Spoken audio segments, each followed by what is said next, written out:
This time I'm going to show you how I crimp large gauge wires on my RC helicopter.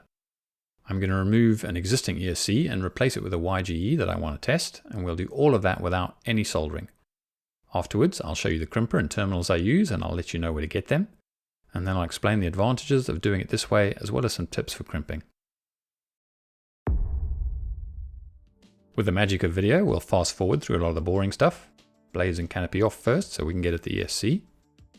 The existing ESC already uses crimp, so it's just a case of cutting the heat shrink away and unbolting the terminals at the battery end.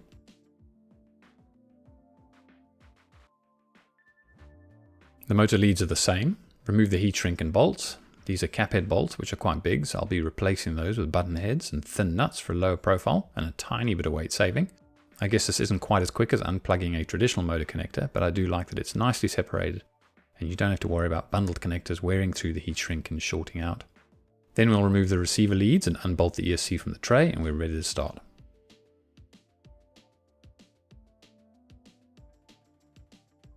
First we're going to test fit the ESC and cut the leads to length.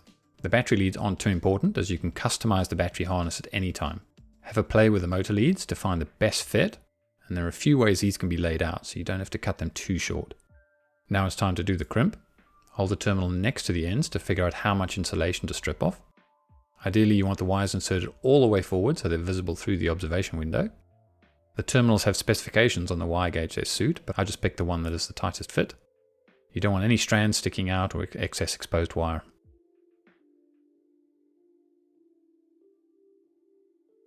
I fit the terminal over the lead, then ratchet down until it's gripped lightly. Then take your time getting it straight and inserted properly before crimping it all the way down.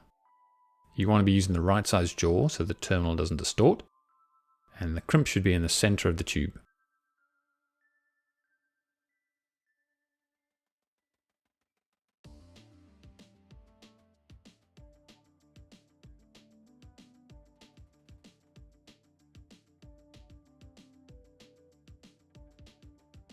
And now we can complete the other two motor leads.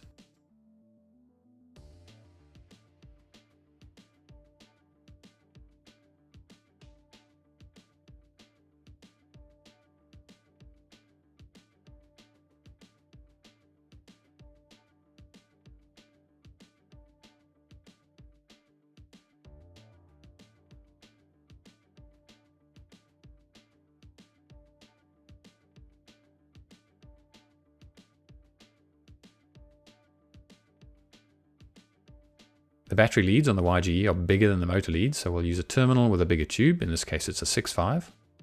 Because the leads are too big for my stripper, I'm going to score the insulation with a blade and remove it by hand.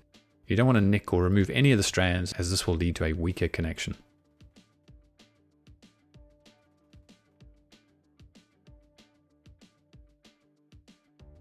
The bigger terminal fits perfectly, and we're going to use the bigger jaw for the crimp on these two.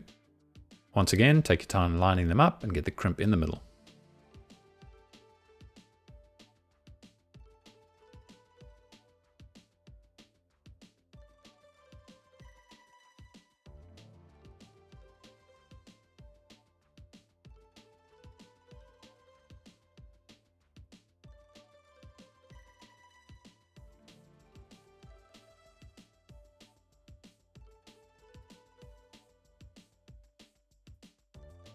As mentioned before, I'm going to use the button head bolts for a lower profile, along with thin nuts instead of the big nylox.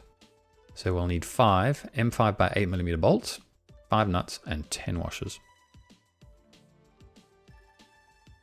The bolt configuration on the YGE doesn't match the ESC plate on the Spectre, so I'm going to stick it down with double-sided tape and a few cable ties. We'll make sure of the position and that it reaches all of the leads before sticking it down for good.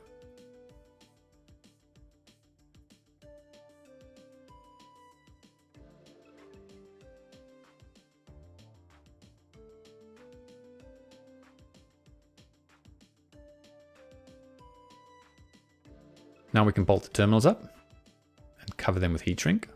I'm using self-amalgamating tape to cover the ends of the terminals up first. I've not used it before, but it works quite nicely as it's not sticky and only binds to itself to create a tight seal. Then slip the heat shrink over, bolt the end together and shrink it down. The terminals tend to skew about 10 to 15 degrees as you tighten, so pre-skew them the other way for a nice straight connection.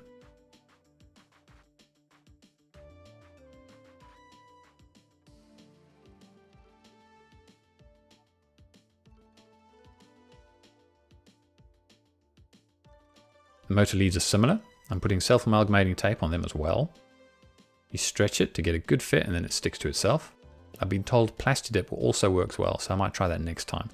If you do try that, please let me know in the comments, as it would be good information to have.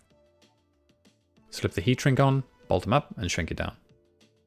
When doing the motor, you might want to check if your ESC supports changing the motor direction. By default, the YGE doesn't, but there is a beta available that allows you to do it, so I wasn't fussed about being able to swap the leads about.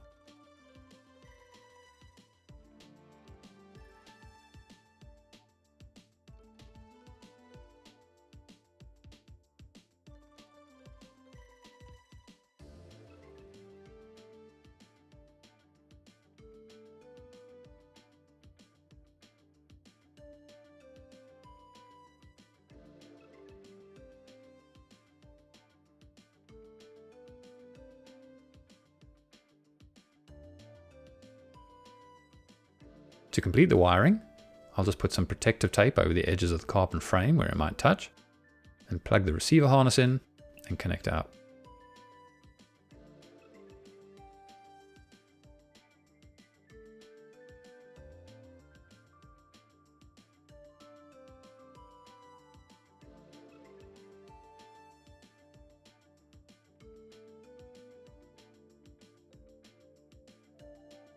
So which crimper do I use? I use the IWS 16 from Amazon. I think this has been rebranded to an iCrimp recently, but it still has the same part number, IWS 16. It costs around £20 or $25 US, and this will do all of the sizes we need from 8 AWG to 14 AWG. I've added a link in the description below to both the UK and US Amazon sites. The ratchet is quite nice as it holds the lug while you line it up.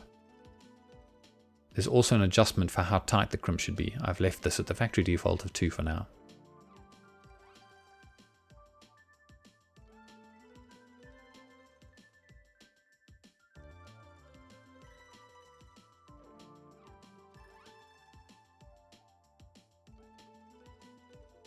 The uninsulated tubular ring terminals I get from eBay. The ones I use are tin coated copper. I use 4 sizes. They all have the 5mm bolt hole, so it's just the tube size that changes. They're super cheap, much cheaper than connectors. This is a 10.5 where the 10 stands for 10mm squared and 5 is the whole size. So 10mm squared is the equivalent of 8 AWG. The next size down is a 6.5. 6mm squared is the same as 10 AWG. This seems to be the most common size I use. And then there's a 4.5 where 4 is 4mm squared or 12 AWG. I use these on the YGE motor leads. And the smallest I've used is a 2.55, which is 2.5mm squared or 14 AWG. And I use these on the motor leads. I settled on the 5mm bolt hole as this is what Contronic uses on their Cosmic line of speed controllers. So they must be good, right?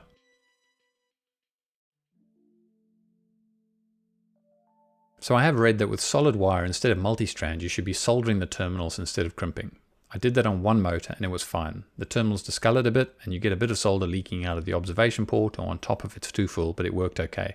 On the other motors, I decided the point of the exercise was not to solder, so I crimped them. The egodrift motors I use have 2 strand leads and I use the smallest lug, the 2.55, and it crimped beautifully and I haven't had a single issue in over 2,000 flights across 3 700 size helicopters.